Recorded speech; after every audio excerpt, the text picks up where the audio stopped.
So, I have something on my mind. There are far too many steps involved for building a guitar. If you look at the end-to-end process holistically, there are too many steps. I'm going to make it a point this year to find a way to reduce those steps without cutting corners. Let's talk about today. Let's talk about the neck.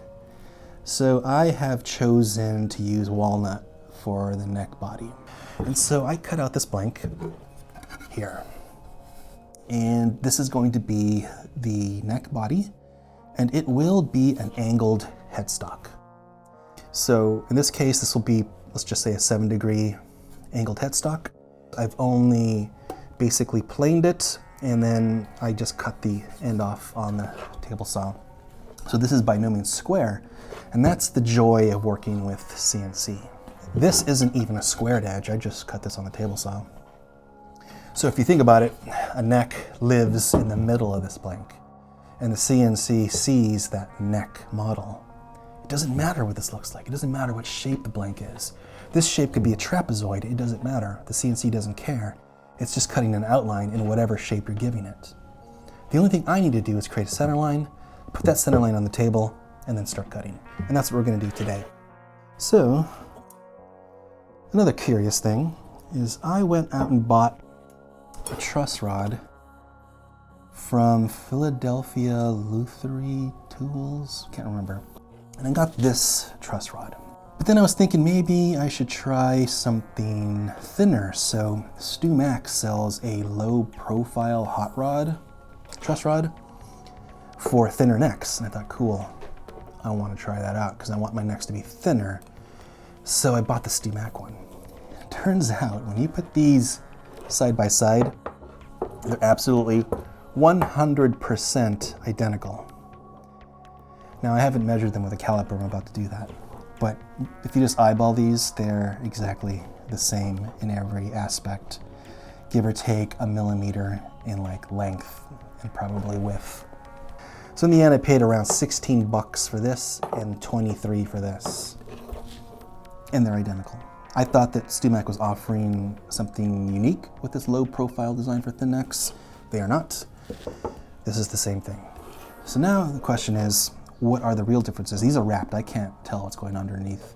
I don't know how the welding looks, I don't know what type of steel they're using.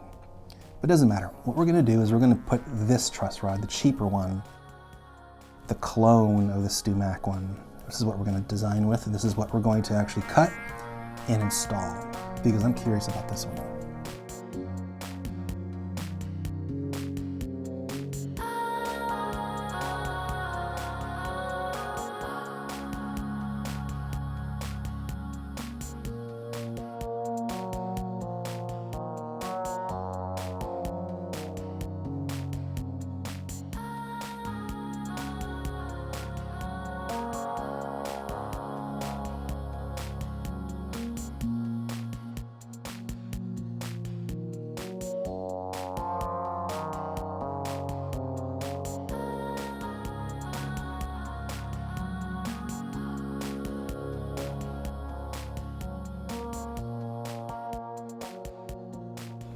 All right, so here's a close-up of the routs that just came off the CNC table.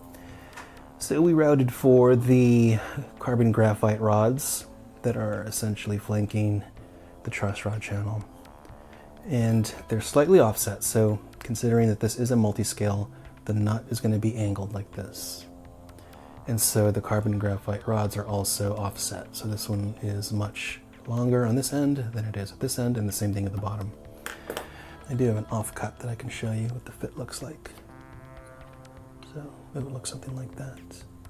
Nice and snug, and we don't want it to actually be proud of the slot, so it's actually really nice in there. And there is the truss rod, and so this would look like this. Also nice and snug. We don't want anything protruding out of that slot. So this slot is pretty much milled with 3 operations. From the very bottom to about right here, it's the same depth and width. Then from here to here, it's a different width and a different depth. And then from here to here, it's a different width and depth. to accommodate for just the odd structure of how these truss rods are constructed. So the last operation that I do for the top face of the neck is the locator pin pockets. And these are located on the center line. And there are two, one at the bottom and one at the top. I use these steel locator pins. They're around 9 millimeters in diameter. And I choose these over wood simply because of the tolerances. I'm more likely to get proper 9 mil with metal than I am with wood. There's a lot of variation with wood dowels. So then these are a nice snug fit too. They go right in there. And sometimes I kind of lube them up with some oil and wax just to get them in and out. But you want a nice snug fit here. So the next operation that I'm going to do is take this off and then put the exact same pocket here into the wasteboard on the center line. This is my center line here. And what that ensures is when I am flipping this blank for double-sided milling, like that, those pinholes are going to align with that locator pin. And whatever operations I do in the back are going to be perfectly in sync with the top. After milling the carbon graphite rod slots and the truss rod channel, then I do 2 additional operations for the headstock. And the first one is going to be that 3D adaptive toolpath, which removes a lot of the wood. It's not a finishing operation by any means. It is really rough, but it is an efficient toolpath. So it removes a lot of this waste very fast. And then after that, essentially running a finishing pass with a ball end mill, and that gives it that smooth surface. All right, it's off the CNC table. So I already described how we have cut out the carbon graphite rod channels as well as the truss rod channel. And we also added the locator pins that are on the center line at the back and the top. These are all done with the same end mill. So those 3 operations are always done at the same time. I then have to switch end mills. And here is where we start hogging out all the wood for the angled headstock. Now, a note on the angle. This is a multi-scale guitar, right? So the angle isn't just down, it's also slanted, right? There is a slant for the nut, and that degree, whatever it is, the angle of the headstock needs to go back here 7 degrees as well as shift to accommodate for that angled nut. So I know what you're thinking. You're thinking, what the heck is going on with that headstock? I know it's hard to imagine what this headstock design looks like. So what we're going to do is we're going to hop on to the computer and take a quick look at not only the headstock design that I chose and why I chose it, but also take a look at what the back is going to look like. This is the headstock design that I have chosen for this Super Strat neck. And before I get into it, I kind of wanted to show you the evolution of this particular design motif. So for the Great Guitar Build-Off 2021, I built an aluminum neck. And what I was trying to do here was essentially create a headless guitar with a headstock. And a lot of people really liked that. And I didn't realize how awkward headless guitars looked with that chopped off headstock until I designed one with a headstock. And I really also like the way this looks too. It's kind of ridiculous that you have a headless guitar with a headstock. Now, the design motif that I'm speaking of is right here. This line that the neck and the fretboard are following essentially continues to the headstock. It's a straight line. And I really liked this look. So this particular neck is a flat style headstock. It's like a Fender guitar. So I wanted to take this idea to the next level. So when I built the pink bubblegum guitar, it was the exact same headstock with the same design motif. The line for the neck and fretboard continues to the headstock. Now this is the same headstock design, however, it is an angled headstock, which I also thought was kind of funny. You have a headless guitar with a headstock, and the headstock is actually tilted back with a volute. And I've never seen anything like this before. I don't claim that this is the first of its kind. I don't care about that. That's not what drives me. What drives me is actually seeing this in real life, to have an idea, build it, and be able to actually touch it and play it.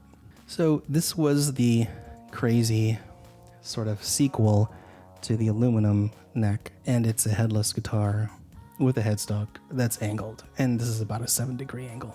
So getting back to the Super Strat, this is taking on the same design motif. I'm following the line for the neck, only this time it actually slopes up and it's all tangent to the next curve. And remember, this neck is a dual purpose neck along with the dual purpose body.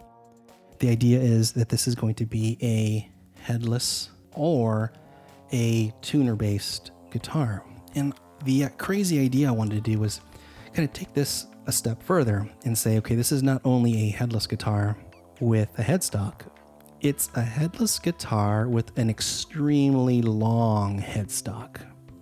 It's an exaggerated headstock. And I think once I had that seed of an idea in my head, I couldn't really think of anything else. Now, when it comes to volutes, I'll kind of just show you mine here. Volutes are actually super easy to design in CAD. And they're also easy to machine. So that's my headstock design. I think it looks really cool. It's like a weapon, like a sword, but it's also like an elegant elf shoe or something.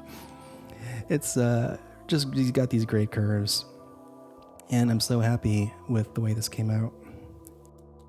So next we have to epoxy in these carbon graphite rods. So the first thing we need to do is cut them to size because they're much too long. And then once they're cut to size, we will mix up some epoxy and clamp them down and let them cure overnight.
So, it's 50 degrees Fahrenheit in the shop right now. That's cold for Texas.